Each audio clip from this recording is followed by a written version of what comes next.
Hi, subs. Hi, people. How y'all doing? You're probably wondering, who the hell is this guy? Where's he been? Lakers are at least in the playoffs?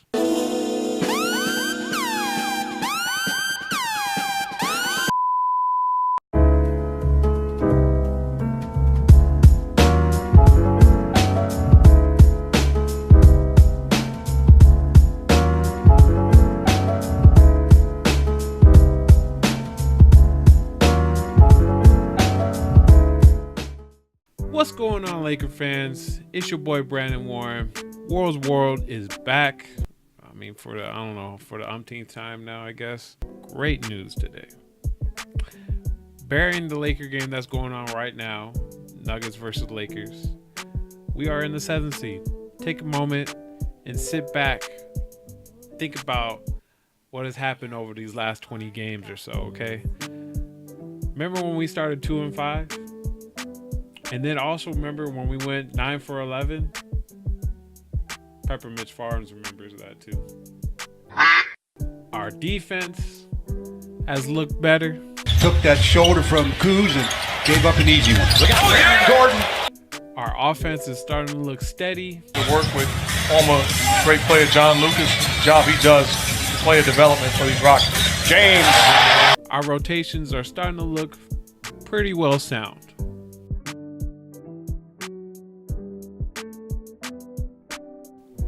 But does this mean that everything is perfect in La La Land? No. We can always strive for better. We got to. We're Laker fans. We're very greedy over here, okay?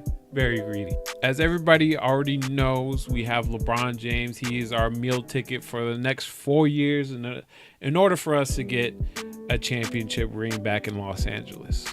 And with that, we need players to play well with Mr. James. And majority of the team, I would say, has figured out their role. Now, there are one or two players where it's kind of unpredictable what they're going to give you every single game. Those two players are Brandon Ingram and Kyle Kuzma. Now, with Brandon Ingram, before LeBron showed up, Brandon Ingram was kind of our poor man LeBron James. He would bring the ball up the court, sometimes play point guard. He would be our scorer. He would rebound occasionally. He would play defense. He would try and guard 1 through 4. Man was everything that LeBron was before he got here. Obviously, LeBron does it at a better clip and a higher rate. But at the end of the day, last season, that's what Brandon Ingram was for us. And he's struggling to figure out his niche. He's definitely dipped in terms of what he was projected to be from this season compared to last season. As last season, he went from 6 points a game to averaging like 15 points a game, I believe. So you're playing now with somebody that does the same exact thing as you do.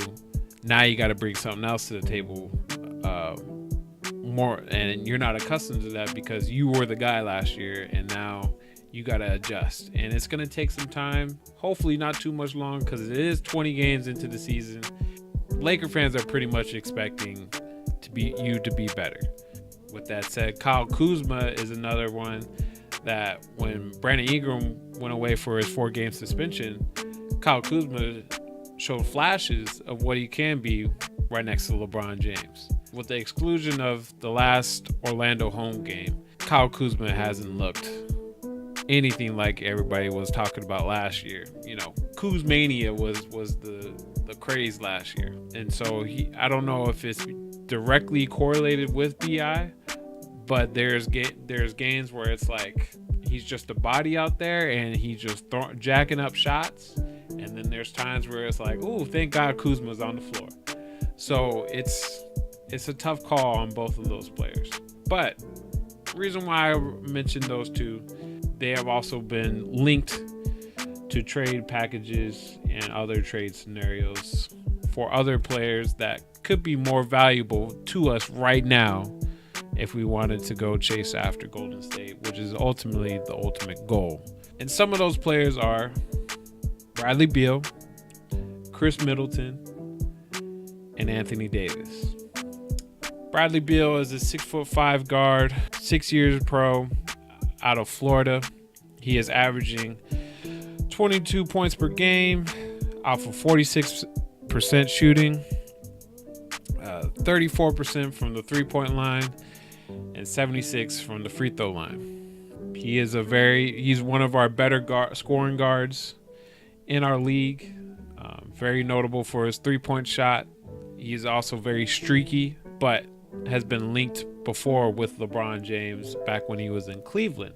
And for those who don't know, the reason why he is linked to the Lakers as a trade scenario is because last week, Bradley Beal, John Wall, and several other Wizards players got into an altercation with front office and coaches and got into this whole debacle and whole lot of mess in practice, and very animated, very creative words were used during this entire altercation. And so one of the reports was claiming that he wanted to be traded because he was tired of dealing with this for 7 years. So automatically the Lakers were a little bit struggling at that point, and instantly, like I said, was linked to Bradley Beal. I think the trade package would have to be BI, Kuzma, and maybe some draft picks in order to get Bradley Beal.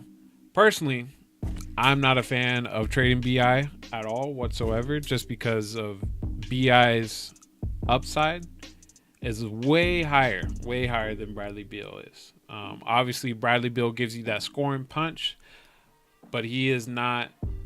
You can't teach length at the end of the day. When you have 6'9" at the 2 guard, he's altering every single shot whenever he puts up his arm. That alone is something that not a lot of teams have.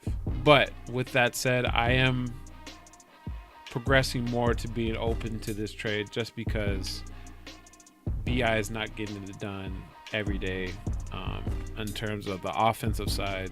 It's a toss-up for me. I don't know. I really don't want to trade BI. I'm okay with trading Kuzma personally.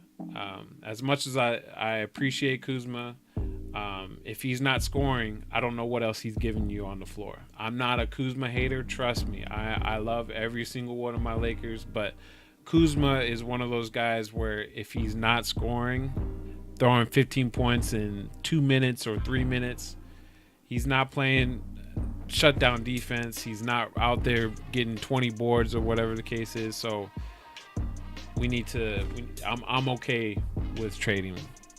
Someone else that's linked is Chris Middleton. Chris Middleton is a 6'8" forward from Texas A&M, 6 years pro. He's averaging 19 points per game, 5 rebounds, 4 assists, shooting 45% and shooting 41% from the three-point line, which is incredibly high, and it might be the highest out of everyone on our team right now. Now, my issue is with trading with him is it's on his contract year. Players tend to play way better on their final year of their contract so that they can get a bigger payday. Chris Middleton has been known to be a streaky shooter. They'll have seasons where he'll shoot 35% from the three-point line, and then he'll jump up to 43%. And he's had some previous injuries, but at the same time, he's got that length like BI. I won't call him a very good defensive player, but like I said, you can't teach length. And he's already playing or has experience playing the 2 position. That's not a trade that I would for sure be like, do it. We need to make it happen. Like, Magic, what are you doing? No, it's one of those this is an option. We can always wait or trade some of the young pieces right now for Anthony Davis this coming off season, and then pick up like a Chris Middleton. That would make the most sense. And last but not least, we have the most prized possession to get in the next couple of off seasons is Mr. Anthony Davis, the beard. No, not the beard. Wow. The unibrow. Okay, the brow. I'm struggling there. Reason why Anthony Davis, ever since he got in the league, has been linked to the Lakers, I feel like. But recently, it has to do a lot with him signing with Clutch Sports. Clutch Sports is linked to LeBron James because of Rich Paul. Rich Paul is LeBron's agent, and he recently just signed with them. So automatically people are saying, oh, LeBron's recruiting right there. Boom, boom, boom, boom. The Lakers have always been, I guess, close to big men, as coming in being that generational big man that the Lakers always find a way to snag, or in free agency, or in via trades. That is the only trade where I'm like, that needs to happen, or I am okay with sending my young guys to get him. Everybody but Lonzo. Who knows? We'll see.